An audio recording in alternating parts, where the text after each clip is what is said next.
destaque internacional, as autoridades do Azerbaijão confirmaram um acordo de cessar-fogo a partir desta quarta-feira na região separatista de Nagorno-Karabakh. E amanhã, quinta-feira, devem começar as primeiras negociações sobre a reintegração do território em disputa.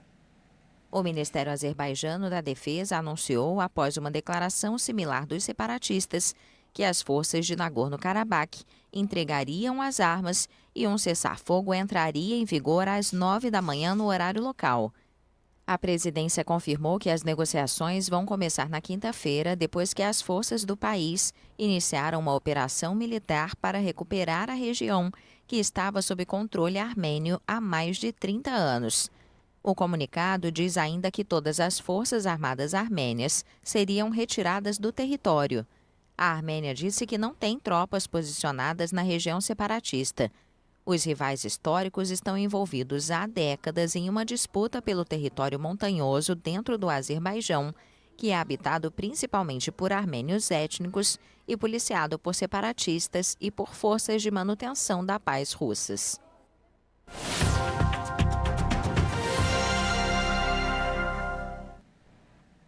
Estamos ao vivo, 8 horas e 36 minutos pelo horário de Brasília, e a gente continua a falar sobre o assunto, porque, como vimos, o Azerbaijão, um país localizado no Cáucaso, começou a atacar a região separatista de Nagorno-Karabakh, sob a alegação de uma operação antiterrorismo.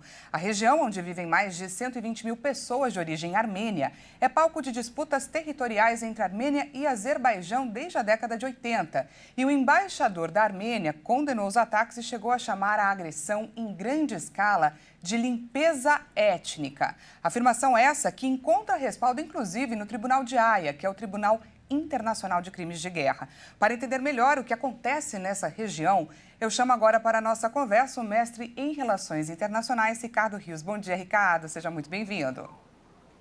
Bom dia, Daniela, e bom dia a você que nos assiste. Ricardo, explica para a gente o que é Nagorno-Karabakh e por quê, por qual motivo a Armênia e a Azerbaijão disputam essa região há quase 40 anos. Perfeito, Daniela. Nagorno-Karabakh é uma região montanhosa que fica no território do Azerbaijão, historicamente sempre foi uma região com autonomia administrativa. Ou seja, tinha seu próprio governo, seu próprio exército, tinha uma vida separada do Azerbaijão, desde a União Soviética.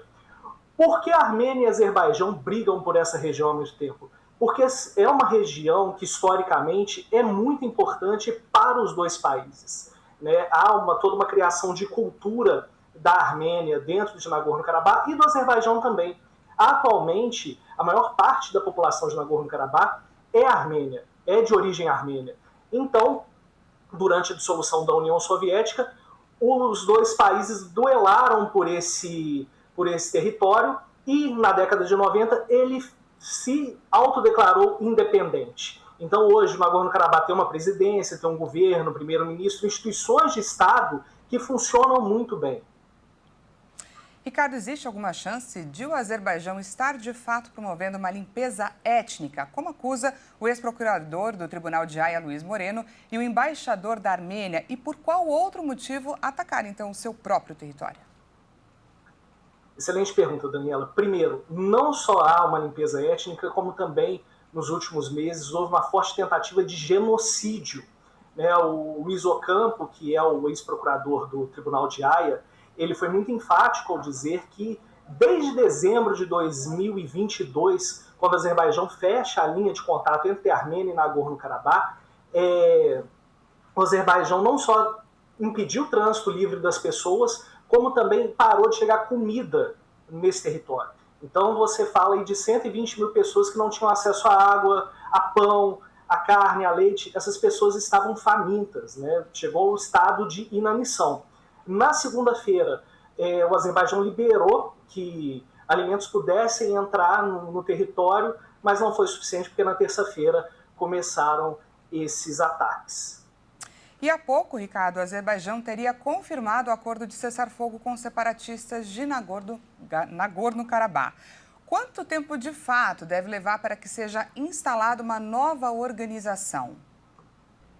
Bom, Daniela, de acordo com as informações que chegam nesse momento aqui,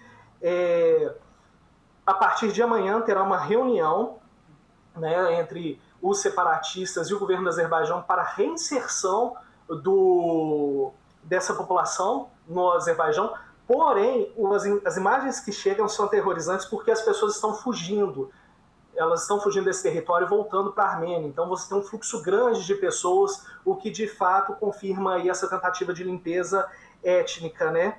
Tanto que isso explica o motivo do Azerbaijão atacar o território, seu próprio território. Eles querem tirar a população armênia e colocar a população turca, azeri, nesse território. Em relação a essa mudança hoje que vem acontecendo, uma coisa que tem que ser reforçada historicamente, é uma região muito difícil de se atingir a paz. O governo de Nagorno-Karabakh aceitou parte das exigências do Azerbaijão, como, por exemplo, o fim do exército, a retirada de tropas armênias. Isso tudo vem acontecendo nesses últimos minutos. Mas, de fato, falar que vai haver paz é muito difícil. A gente vai ter que esperar amanhã, os próximos dias, para poder entender o que vem acontecendo.